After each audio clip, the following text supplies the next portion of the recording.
எல்லாருக்கும் வருவாங்க தம்பி, எல்லாருக்கும் ரசிகர்கள் வருவார். ரசிகர்கள் இருந்தால் அது முதல் வரும்போது அந்த முகத்தை பார்க்கறதுக்கு சினிமா கவர்ச்சிக்கு தமிழ்நாட்டில் எப்போவுமே நம்ம அமிதாப் பச்சன் வந்தாருன்னா கூட கூட்டம் கூடும். அமிதாப் பச்சன் எவ்வளோ காலமாக சினிமாவில் இருக்கார். அதெல்லாம் ஒன்றும் இது இல்லை, கூட்டம் கூடுறது வச்ச இல்லை, மக்கள் தீர்மானிக்கணும்.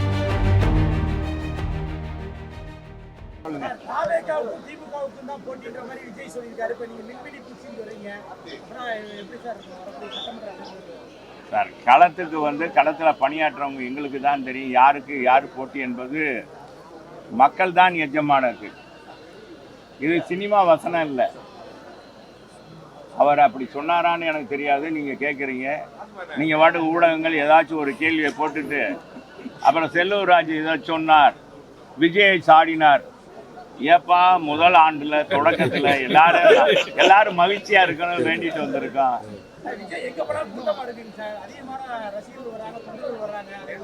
எல்லாருக்கும் வருவாங்க தம்பி, எல்லாருக்கும் ரசிகர்கள் வருவார். ரசிகர்கள் இருந்தால் அது முதல் வரும்போது அந்த முகத்தை பார்க்கறதுக்கு சினிமா கவர்ச்சிக்கு தமிழ்நாட்டில் எப்போவுமே நம்ம அமிதாப் பச்சன் வந்தாருன்னா கூட கூட்டம் கூடும். அமிதாப் பச்சன் எவ்வளோ காலமாக சினிமாவில் இருக்கார். அதெல்லாம் ஒன்றும் இது இல்லை, கூட்டம் கூடுறது வச்ச இல்லை, மக்கள் தீர்மானிக்கணும். மக்கள் நம்மளை ஆளக்கூடியவர்கள் யார், நம்மளை ஆளக்கூடிய நிர்வாக திறன் படைத்தவர் யார் என்பதை நிரூபிக்க வேண்டும். அதுபோன்ற நிரூபித்தவர் புரட்சி தமிழர் எடப்பாடியார். எனவே அதுக்குள்ள மற்ற யாரையும் இது முதல் தொடக்க நாள யாரையும் நான் சாட விரும்பலை. தம்பி கேட்டதுனால சொன்னேன். மக்கள் தான் எஜமானர்கள், மக்கள் தான் முடிவெடுப்பார்கள். மக்கள் முடிவெடுத்து விட்டார்கள். மதுரையில் 200 கோடி மாநகராட்சியுடைய வரிப்பணம் இன்னைக்கு திமுக நிர்வாகிகளால் கொள்ளையடிக்கப்பட்டிருக்கிறது. அதுக்கு தீர்வே கிடைக்கவில்லை. ஒரு மேயர் இல்லாமல் ஒரு மாநகராட்சி 3 மாதங்களுக்கு மேலாக நடைபெறுகிறது. 3 மாதங்கள் மாநகராட்சி கூட்டம் நடைபெறவில்லை. இதனால் மக்களுடைய குறைகள் நிறைகளை பற்றி பேச முடியவில்லை. இது போன்ற ஒரு ஆட்சி, அவ்வளோ ஆட்சி இதுவரை தமிழகத்தில் மட்டுமல்ல இந்தியாவிலும் எங்கு நடந்ததில்லை. 5 மண்டல தலைவர் இல்லை, நிலைக்குழு தலைவர் இல்லை. இதுக்கு இந்த ஆண்டாட்சி விடுதல் கிடைக்கும் அப்படின்னு நாங்கள் நினைக்கிறோம்.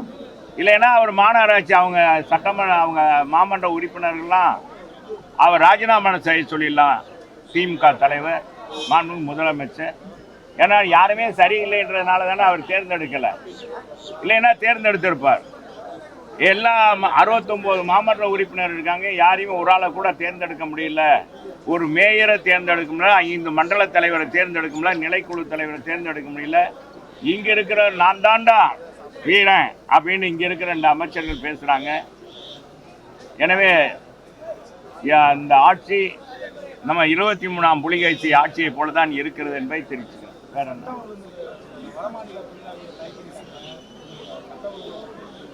நாங்கள் தமிழ்நாட்டில் போதை கிறுக்கு போதையாக இருக்கிறது.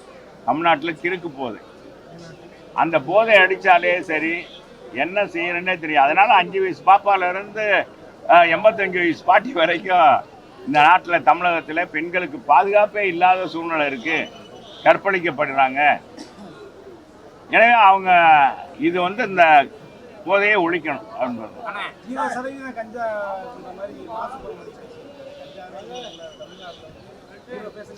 2026 மாண்புமிகு மக்கள் நல்வாழ்வுத்துறை அமைச்சர் அருமையான ஒரு ஜோக் அடித்திருக்கிறார். வேற ஒண்ணுமே இல்லை. இப்ப கூட நீங்க போனீங்கன்னா எத்தனை இடத்துல நான் கஞ்சா வாங்கி தரலாம், அதெல்லாம் கொண்டாந்து. இப்ப என்னன்னா முன்னாலையெல்லாம் கொண்டாந்து விற்பாங்க, இப்ப ஆன்லைன்லயே விற்கிறாங்க. எல்லாம் அவங்களும் வலைதளத்துக்கு போயிட்டாங்க. அப்போ அவங்களும் வலைதளத்துக்கு போயிட்டாங்க.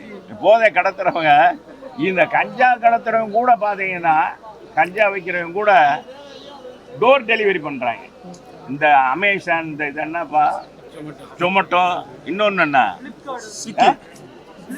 ஃப்ளிப்கார்டு, என்னென்னமோ இருக்கு. அது மாதிரி டோர் டெலிவரி பண்ணுறாங்க. டெக்னாலஜி இம்ப்ரூவ் ஆயிருச்சு, எல்லாத்துலையும் கஞ்சாவோட இம்ப்ரூவ் ஆயிருச்சு. சரி, வாழ்த்துக்கள். வட மாநிலத்துல அந்த பையனை போட்டு கத்தியால வெட்டுறதெல்லாம் ரொம்ப வைரலா போச்சுன்னா சட்ட ஒழுங்கு எப்படி இருக்குன்னு நினைச்சீங்க?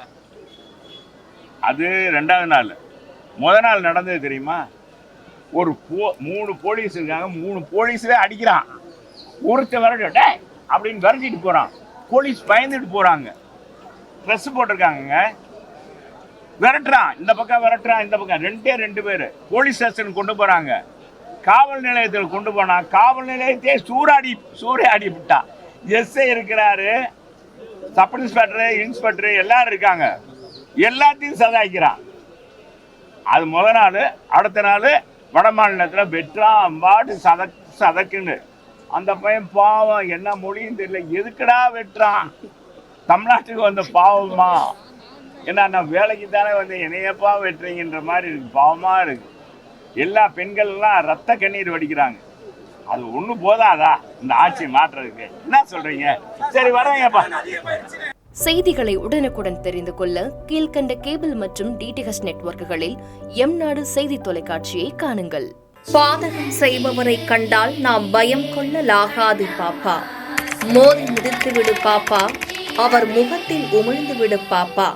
அண்மை செய்திகளை உடனுக்குடன் தெரிந்து கொள்ள இணைந்திருங்கள் எம்நாடு தொலைக்காட்சியுடன்.